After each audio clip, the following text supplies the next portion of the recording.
Michael Fasusi, five-star offensive tackle out of Louisville High School, chooses Oklahoma over Texas and Texas A&M. What does this mean for the Longhorns?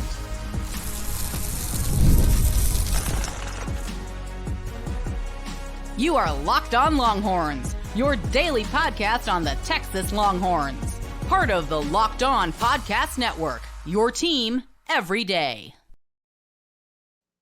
Locked On Longhorns, the show. Jonathan Davis and Lacey Butler, your host. Today's episode of Locked On Longhorns brought to you by Ultimate GM, Ultimate College Football HC. Right? It's a brand new mobile game that is completely free, has no ads, and 100% playable offline. Use the promo code Locked On CFB, all caps, inside the game store to receive a free boost to your program. Begin your coaching legacy today. My apologies for that. All right. On today's episode of Locked On Longhorns, Michael Fasusi chooses Oklahoma over Texas and Texas A&M, five-star offensive tackle out of Louisville. In the second segment, our season expectations. What would be a success? What would be a failure for the Texas Longhorns? And then in the last segment, conference basketball schedules, our women and men's conference basketball schedules in the SEC. In our first year, we have those. We discussed that in the last segment. All of that and more on today's episode of Locked On Longhorns, part of the Locked On Podcast Network, your team every day. So kind of seems like the common theme, but there's a lot of five stars in the state of Texas, and those kids are choosing to go elsewhere other than the University of Texas. The latest one, Michael Fasusi, once again choosing Oklahoma over Texas and Texas A&M, 6'5", 295 pounds out of Louisville High School, number 12 overall player in the 24/7 Sports Composite. Dude is a baller, right? And you would love to see him in the burnt orange. That, at least right now, is not going to happen. Lacey, what are your thoughts on this recruitment, him choosing Oklahoma, and what this means for Texas? Yeah, I mean, another blow on the recruiting trail, but I honestly don't really think this one is necessarily as bad as it looks on paper. Obviously, losing a five-star is never a good thing. It's really frustrating and annoying, especially seeing him go to your arch nemesis of all teams and everything. You don't want them picking up five stars on the interior like that. So that's never fun. But unlike the Cade Phillips flip, where it kind of seemed like LSU was just more of a position fit for Cade, I think Michael just saw a quicker pathway to the field at Oklahoma. Coach Kyle Flood and Coach Sark have done a hell of a job recruiting and developing that position group since stepping on campus. We just have such adequate depth at the O-line position. I mean, we've only lost one guy at the position to the NFL in the past 2 years in Christian Jones, and you've also had very, very minimal attrition in the room as well. So because of that, you do have a little bit of a log jam at the position anyways with, redshirt freshmen in the room like Trevor Gooseby, who I'm hella high on. Like, I'm really, really high on Trevor Gooseby. I'm really excited to see what he's able to do in the future. And Jaden Chapman just kind of waiting their turns. I do think Bill Bedenbaugh has more skin in the NFL game as of right now, but Kyle Flood has definitely proven that he is developing some dogs at the University of Texas. So I don't think Texas fans really have anything to worry about when it comes to development. And I definitely think we'll start seeing more horns in the trenches on Sundays. But, Texas is returning 4 of 5 starting offensive linemen, whereas at Oklahoma, you have an entirely new line protecting Jackson Arnold. And OU just hasn't recruited the offensive line as well as Sark and Flood have. So for me, while I'd rather live with a sneeze that won't come out for the rest of my natural born life than give OU any sort of credit for anything, I definitely understand the move from a player's perspective. Yeah, I'm gonna disagree. When I look at it, I think any kid in the state of Texas with what Texas has accomplished recently, we should be at the forefront of their recruitment. And maybe we were. It did come down to Texas A&M, and Oklahoma. But I'm watching this kid's highlights. I'm watching this kid's tape, and I can see exactly why he's ranked, the 12th best player in the country. I mean, he's playing on the left side, he's playing left tackle. He has the versatility. He's playing on, at right tackle as well. But one thing that I saw, whether he was playing on the left side or the right side, is that he was dominant. I mean, he's just throwing people on the ground, just demolishing people, right? And you watch the tape, and I don't think you can say we'll be fine letting him go to our rival, right? Or we'll be fine playing against him every year in the SEC. I've seen a lot of the narrative about early playing time And I think a lot of times we can kind of talk about, these players as if like they're robots, right? Like, oh, he chose this because of NIL, or oh, he chose this because of early playing time, in the sense of like, oh, he only, like, it's not even about the University of Oklahoma. He can just get on the field, right? Like, obviously there's something he likes about the University of Oklahoma. He's choosing to, pursue his college and NFL journey there. And when I look at what Texas has, right, he's going to be a senior in high school this year, right? We have Kelvin Banks, and who's going to be in the NFL next year, and Cam Williams, who potentially, depending on how he plays this year, could be in the NFL next year as well, right? So I do think there's availability at the University of Texas. I'm not going to sit here and pretend to be super knowledgeable about Oklahoma's offensive line situation or what they have waiting in the wings, right? But as good as we think Trevor Guzman may be, we haven't seen him on the field yet at a high level, right? As good as we may think Andre Kojo or Brandon Baker may be, we haven't seen them on a field at a high level. So to say that, Michael Fasusi couldn't come in and compete for a starting spot right away, or he would just be buried behind, Trevor Gooseby and Andre Kojo and Brandon Baker, or to say that Michael Fasusi doesn't want to compete with, Brandon Baker, Andre Kojo, or Trevor Gooseby. I'm just not sure we know that, right? And I'm not sure that we can say we'll be fine based on the tape that I saw, right? Yeah. And what happens is we continue to say we'll be fine, and we just continue to say, continue to let Sark off the hook. And we look up, and all these 5 stars, all these great players don't want to play at the University of Texas. When you look at it right now, right, the top 6 players, in the state of Texas, depending on where Jonah Williams commits, there's a chance that none of the top 6 players in the state of Texas will have committed to the University of Texas in this 2025 class. And when I look at it, it's like, what is Texas missing? If we want to talk about Michael Fasusi specifically, right? This is an offensive line that looks like it can win the Joe Moore Award. We just put Kristen Jones in the NFL. I know Tyler Guyton looks good right now for the Cowboys, in the preseason, but Kelvin Banks is going to go higher in the draft than Tyler Guyton went to the Dallas Cowboys out of Oklahoma, right? Yeah. So the offensive line looks great. The development looks great. We have the NIL, right? Austin is one of the best cities that you can live in, especially if you're living in it for free, right? Yeah. Compared to Norman, Oklahoma. We are a playoff team, a conference champion, going into the SEC. We have everything that you would think these recruits would want, right? And for, 10 years, we talked about how, other schools were putting players in the NFL and other things, right? And we weren't winning games. So obviously these kids in the state of Texas, to go to the NFL, they felt like they had to go to other schools. That should not be the case anymore. We just put 11 players in the NFL.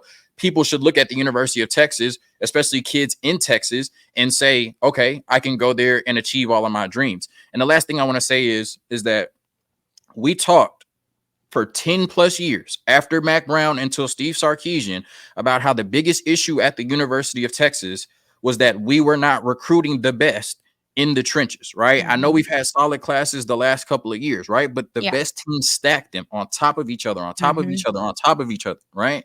So to me, we can't sit here and say that for 10 years, right, we weren't good because of how we handled the trenches, and then say we'll be fine losing the 12th best player in the country who plays in the trenches, right? Like, these are the players we need to sustain what we have right now at the University of Texas. So we can talk about playing time. We can talk about all of that. Sometimes it's just as simple as somebody wins a recruitment, somebody lost a recruitment. Yeah. Oklahoma won this recruitment, Texas lost it. And I think we need to figure out, regardless of what we're going to look like in December, we need to figure out why the best kids in Texas still aren't considering Texas at a high level. Yeah, I mean, like I said, I'm just on the wavelength of, Sark and Kyle Flood over the past 2 to 3 years have not given us a reason to question them. Especially when it comes to that offensive line, they've done a very, very good job of stacking up talent, stacking up recruiting classes. They've done a good job of developing players at the position. We have had minimal attrition. We haven't had very many players leave that position group, which I was actually pretty shocked by this kind of off season. I was a little bit more shocked that we didn't see a little bit more attrition from that offensive line group, just because they have done such a good job of recruiting the position in general. So I get where you're coming from, but I also think that Sark and Kyle Flood have also done enough over the past couple of years to earn a little bit of leniency, earn a little bit of leeway, earn a little bit of trust from the fan base in general. Just my opinion. Yeah, for sure. We'll see what happens. Like I said, great player. Great kid from the state of Texas. I'll always be rooting for him, except that second Saturday in October for sure. Quick word from our sponsors. And then we get into our season expectations. What would be considered a success for the Longhorns? What would be considered a failure in their first year in the SEC? All right, today's episode of Locked On Longhorns is brought to you by Ibotta, Ibotta, Ibotta. Sandals, sunscreen, snacks for the kids. What do these have in common? You're probably buying a ton again this summer, but don't stress about the cost. Use Ibotta and get cash back on all of your purchases when you stock up on all of your summer essentials. Ibotta is a free app that lets you earn cash back every time you shop. Earn on hundreds of items, from groceries to beauty supplies, even toys, so you can make sure you're beating inflation no matter what you're purchasing. The average Ibotta user earns $256 per year. That could cover the cost of an entire shopping trip, that flight you've been eyeing, or the fancy dinner you've been craving, maybe even Texas Longhorn tickets. You never know. Other apps give you points that don't amount to much. With Ibotta, you earn cash back that you can withdraw to your bank account, PayPal, or gift cards. Simply add offers in the app, upload your receipt, and voila, the money is yours. It's time you've joined the over 50 million users who use Ibotta to earn cash back every time they shop. Right now, Ibotta is offering our listeners $5 just for trying Ibotta by using the code LOCKEDONCollege when you register. Just go to the App Store or Google Play Store, depending on what phone you have, and download the free Ibotta app to start earning cash back and use code LOCKEDONCollege. That's IBOTTA in the Google Play or App Store, and use code LOCKEDONCollege.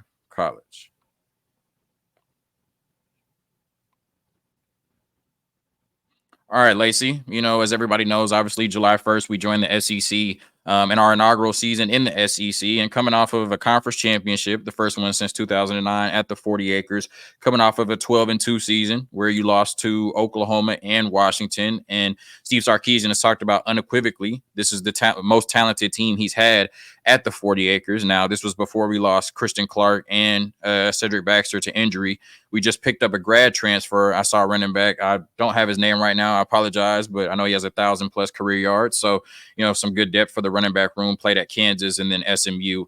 So when you look at, okay. Thank you. Melton Gardner. You're good. Melvin Gardner. Shout out to Melvin Gardner, newest member of the 40 acres.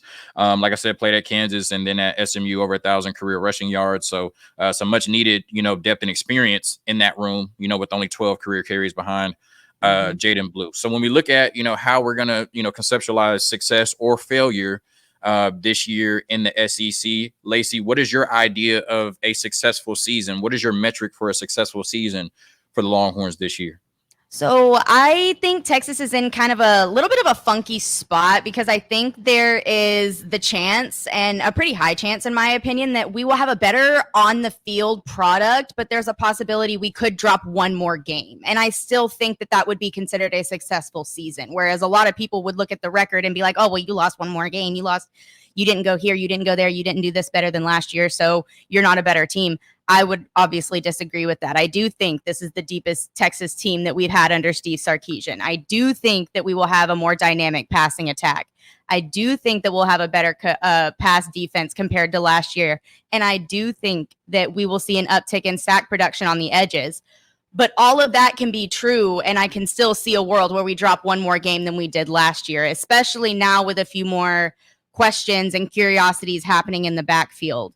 Now some seasons are about the hardware. Last season I definitely felt like was about the hardware. Sark really needed to prove that he could win and win big.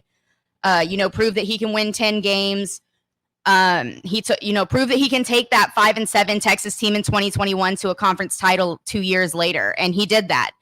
I feel like that's definitely a few monkeys off of Sark's back in a sense. So now that we've seen that he can win, let's see him sustain it.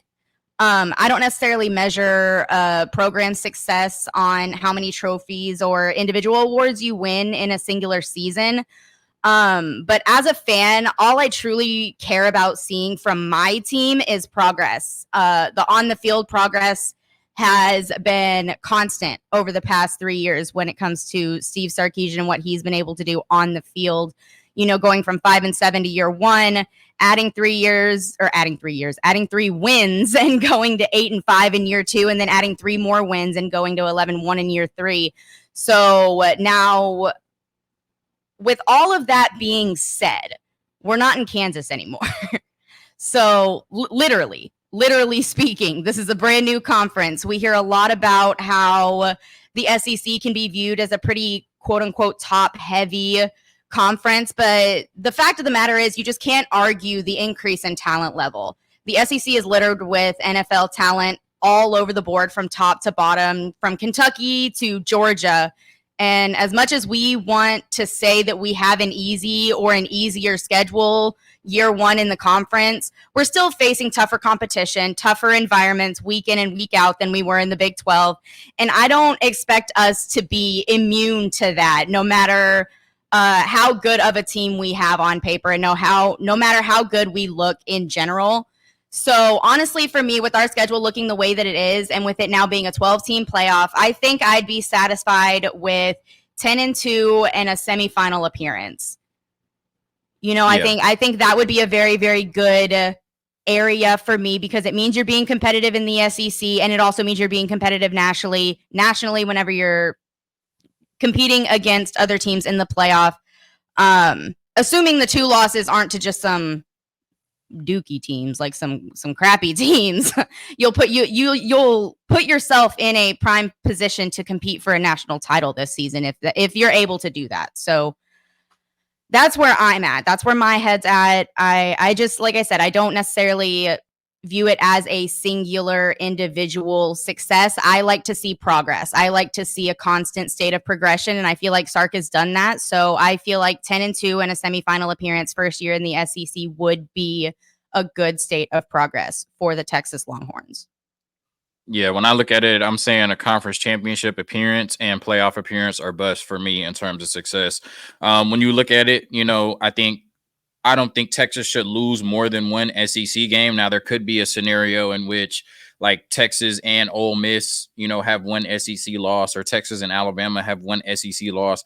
They don't play each other, right? Texas doesn't play Ole Miss. Texas doesn't play Alabama, and I think Ole Miss doesn't play Alabama. So if it comes down to like a tiebreaker, I know the new tiebreaker rules came out yesterday, then that's just something you can't control, right? A la, 2008 University of Texas, right? But if that's the case and we don't make the conference championship because of, a tiebreaker, then I understand, right? But if it's within our control, I think conference championship appearance, I'm not saying we have to win the game, and playoff appearance or bust this season for the Texas Longhorns. The reason I say that is because when you look at the schedule, Texas is going to be favored in 11 out of their 12 games, right? I would assume that unless Georgia just falls off the face of the earth in the first, 6 weeks of the season, they're going to be favored against Texas, even at DKR, right? So if you look at it, when I look at their schedule, right, I think Texas was blessed with a very favorable schedule going into this season.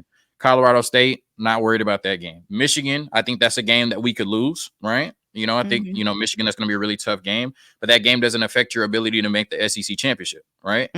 UTSA, come on now, ULM, Mississippi State. If we lost that game, that'd be a disappointment. Oklahoma, anything can happen in Red River, but coming off that loss last year, we feel like we're a better program than Oklahoma right now. Losing that game would be a disappointment this year, right? That would be Jackson Arnold's 7th start compared to 20 plus probably for Quinn Ewers at that point. Georgia, I understand. Vanderbilt, that would be a bad loss. Florida, Arkansas, Kentucky, Texas A&M, regardless of the rivalry, regardless of the setting, those would be bad losses to the University of Texas. So in my opinion, when I look at this schedule, there's only 2 losses, maybe 1.5, that are acceptable for Texas, and that's Michigan and Georgia. I just don't see any way in which, if Texas plays Texas Longhorns football, they have more than one SEC loss, right? And that should put them in position to be in the conference championship game.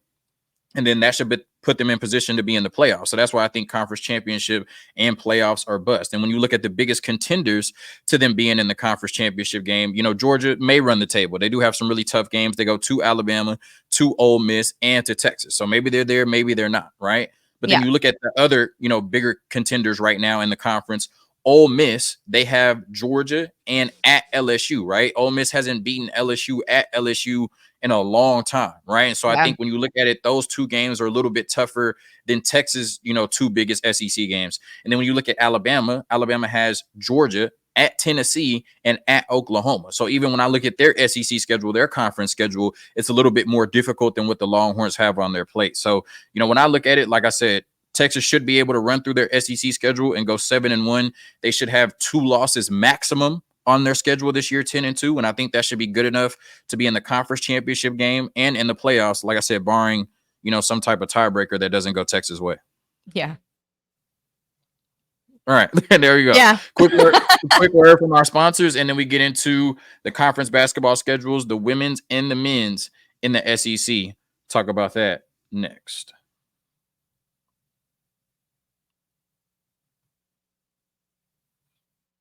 Today's episode of Locked On Longhorns also brought to you by Ultimate Football Head Coach. Hey, Locked On Longhorns fans, I want to take a moment to give you a heads up on a brand new mobile game that I think you're going to love as much as I do, Ultimate College Football Head Coach. In this amazing game and simulation, you get to step into the shoes of a head coach and lead your college football program to glory. Can you imagine actually being the head coach of Longhorns? Can you imagine being Steve Sarkisian on your phone? Well, now you can. I guess with NCAA 25, you can as well. But now you can do this with the new college football game, Ultimate College Football Head Coach. From recruiting players and hiring coaching staff to overseeing training camps and handling school scholarships, you control every crucial detail of your program. It's all in your hands. Will you be able to handle the pressure? And here's what I really love about the game. You are responsible for calling offensive plays during the games. Your strategy will not only determine the success of your football season, but will shape the future and legacy of your program. Ultimate College Football Head Coach is completely free, has no ads, and it is 100% playable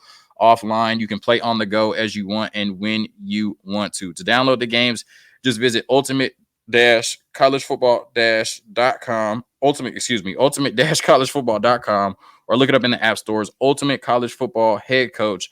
Begin your coaching legacy today. I promise the next time I read that, I'm going to be a little bit better at it. Sorry about that.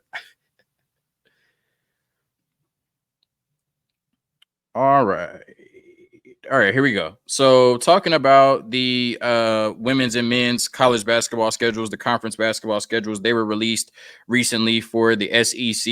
And I'm just going to go through them really quickly and talk about, where Texas is going to be playing, the dates, and what I think about some of the games, right? So when we look at it for the Texas men's, they start off hot. January 4th, Lone Star Showdown at Texas A&M. That's going to be a huge game. January 7th or 8th, I'm not sure why these games aren't solidified yet, but I'll work on figuring that out. Versus Auburn, one of the best teams in the SEC last year. January 11th at home against Rick Barnes and the Volunteers. January 14th or 15th at Oklahoma, a team we've dominated, beaten 7 straight times. January 18th at Florida. January 21st or 22nd versus Missouri. Once again at Texas A&M, playing Texas A&M on January 25th, but this time in the Moody Center. January 28th or 29th at Ole Miss. Obviously the Chris Beard storyline, whatever. February 1st at LSU. February 4th or 5th versus Arkansas. We'll be playing against John Calipari in his new home. February 8th at Vanderbilt.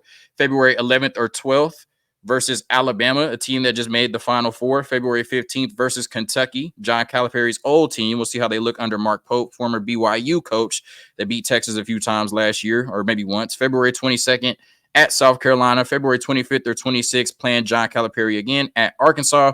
March 1st versus Georgia. March 4th or 5th at Mississippi State. And then we end our conference schedule March 8th versus Oklahoma in the Moody Center. That is for the men's. As far as the women's, we start on January 2nd at Oklahoma, January 5th in the Moody Center versus Arkansas, January 9th in the Moody Center versus Alabama, January 12th against the big dogs, defending national champions at South Carolina against Don Staley, at Auburn on January 16th, back home in the Moody, January 23rd versus Tennessee, January 26th at Ole Miss. One of my favorite coaches in college basketball, women's college basketball, Coach Yo, will be playing against her at Ole Miss, January 26th. January 30th versus Missouri. February 2nd at Texas A&M. It's going to be a huge game. February 6th versus Vanderbilt in the Moody. February 9th, Don Staley and her team come to the Moody Center. Probably going to be biggest games on campus this year. February 13th at Kentucky. February 16th versus LSU and Kim Mulkey, Flage. Shout out the foe, you know what I mean? Shout out my girl Flage. That's going to be a big game. February 24th at Georgia. February 27th at Mississippi State. And then March 2nd, they end their conference schedule at home in the Moody Center versus Florida. So we're looking at, two teams, one team, in the women's basketball that was a 1 seed last year, and a Texas men's basketball team. I think that both could get to the Final Four this year. You know what I mean? If they live up to their expectations with the talent they have on the rosters and the great coaching we have at the 40 Acres and Rodney Terry and Vic Schaefer. So excited, for the first year of the SEC for the football program, but excited to see what the women and the men can do in their first year in the conference as well. Thank you for tuning in to another episode of Locked On Longhorns, part of the Locked On Podcast Network. Your team every day. Hook 'em. Peace. Hook 'em.